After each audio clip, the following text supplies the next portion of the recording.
છેલ્લા થોડા સમયથી ઘણા બધા એવા કિસ્સા સામે આવ્યા છે જેમાં ડ્રગ્સનો જથ્થો પકડાયો હોય, પણ આ વખતે 1 કરોડ કરતાં પણ મોટી રકમનું ડ્રગ્સ ઝડપાયું છે. આવા કિસ્સા જ્યારે અવારનવાર બનતા હોય છે ત્યારે એવું લાગે છે જાણે અસામાજિક તત્વો અને ડ્રગ્સ માફિયાઓ પોલીસને પડકાર ફેંકી રહ્યા હોય અને તેમના ફાંકાને ગુજરાત એટીએસની ટીમે ઉતાર્યો છે. એની સાથે ઘણા બધા સવાલો છે જે સ્થાનિક પોલીસ પર પણ થાય છે. શું હતો સમગ્ર મામલો અને કેવી રીતે ડ્રગ્સ પકડાયું તેના પર વિસ્તારે વાત કરવી છે આ વિડીયોમાં. નમસ્કાર, વાઇબ્સ ઓફ ઇન્ડિયા સાથે હું પાર્થ. આજે તારીખ 24 ડિસેમ્બરના રોજ ગુજરાત એટીએસની ટીમે ખંભાતની એક ફેક્ટરીમાં રેડ પાડી 107 કરોડનું ડ્રગ્સ ઝડપી પાડ્યું છે. આખો બનાવ એમ હતો કે આજથી થોડા સમય પહેલાં એટીએસને એક બાતમી મળી હતી કે આણંદના ખંભાતમાં આવેલા નેજા ગામમાં ગ્રીન લાઈફ ઇન્ડસ્ટ્રીઝમાં ગેરકાયદેસરની પ્રવૃત્તિ ચાલી રહી છે, જેની તપાસ એટીએસના અધિકારીઓએ કરી હતી. પણ આ ફેક્ટરીમાં કોઈ શંકાસ્પદ પ્રવૃત્તિ થતી હોય તેવું જાણવા મળ્યું હતું અને પછી આ અસામાજિક તત્વોને રોકવા એટીએસની ટીમે ગ્રીન લાઈફ ફેક્ટરીમાં રેડ પાડી હતી અને ત્યાંથી અલ્પ્રાઝોલમ મળી આવ્યું હતું. તેની સાથે 6 આરોપીની પણ ધરપકડ કરવામાં આવી હતી. જેના વિશે વધારે માહિતી આપતા ગુજરાત એટીએસના ડીઆઈજી સુनील जोशीએ શું કીધું, ચાલો સાંભળીએ. ये 5 लोग हैं, रणजीत डाबी, विजय मकवाना, हेमंत पटेल, लालजी मकवाना और जयदीप मकवाना. ये सब लोग मिलकर के खंभात के नेजा गांव में एक इंडस्ट्री है, ग्रीन लाइफ इंडस्ट्री, उसमें अल्प्राजोलम का प्रोडक्शन कर रहे हैं और ये एमपी के किसी अजय जैन नाम के आदमी को बेचने वाले हैं. इस इंफॉर्मेशन को शेयर किया गया. एसपी एटीएस के सिद्धार्थ के नेतृत्व में एक टीम बनाई गई. इन्होंने इस पर्टिकुलर जगह पे जाकर के जब रेड की तो वहाँ से 107 किलो अल्प्राजोलम का तैयार पाउडर मिल गया.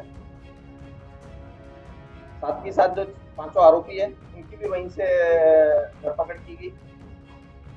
इन 5 आरोपियों के साथ साथ में एटीएस ने इसके जो रिसीवर है अजय जैन एमपी का रहने वाला, उसको भी लेट नाइट में पकड़ लिया है. साथ साथ में से इस अजय जैन ने रंजीत डाबी को इस काम के शुरुआत में सिर्फ टोकन के रूप में 30 लाख रुपए दिए थे. वो 30 लाख का भी सीजर करने में आया है.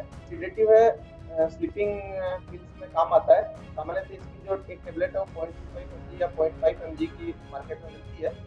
तो जो 1 ग्राम के अंदर लगभग 2000 mg की टेबलेट की कीमत लगती है. अगर 0.25 mg की बात करें तो ये जो 107 किलो का जत्था है इससे लगभग 42 करोड़ की ज़्यादा टेबलेट कीमत लगती है और इसकी जो कुल कीमत है वो स्टेट लेवल वैल्यू 5 करोड़ है. આ સિવાય પણ ગુજરાતના ગૃહ રાજ્યમંત્રી હર્ષ સંઘવીએ યોજાયેલી પત્રકાર પરિષદમાં પકડાયેલા ડ્રગ્સ અને ગુજરાત એટીએસ વિશે શું કહ્યું, ચાલો સાંભળીએ. गुजरात पुलिस प्रोएक्टिवली पुलिसिंग के दौर से पिछले कई सालों से ड्रग्स के सामने एक अभियान नहीं बल्कि एक जंग की तरह ड्रग्स के सामने लड़ रही है. चाहे वो भारत पाकिस्तान बॉर्डर की बात हो, चाहे वो अलग अलग राज्यों के पुलिस के साथ मिल के ऑपरेशंस की बात है, चाहे वो गुजरात स्टेट की बात. खास तौर पे मैं आज गुजरात एटीएस को बहुत बहुत अभिनंदन देता हूँ. उनकी इंटेलिजेंस के माध्यम से, प्रोएक्टिवली पुलिसिंग के माध्यम से आज सुबह 107 किलो अल्प्राजोलम पाउडर की फैक्ट्री गुजरात एटीएस द्वारा जब्त की गई है, उसको सील किया गया है. આમ જોવા જઈએ તો જ્યારે આવા પ્રકારના ગેરકાયદેસર પ્રવૃત્તિ ચાલી રહી હોય ત્યારે પ્રશ્ન ઊભો થાય છે કે સ્થાનિક પોલીસ શું કરી રહી છે. તેના પર તમારું શું કહેવું છે અમને કોમેન્ટ કરી જરૂરથી જણાવશો અને આવી અવનવી અપડેટ્સ માટે જોતા રહો વાઇબ્સ ઓફ ઇન્ડિયા.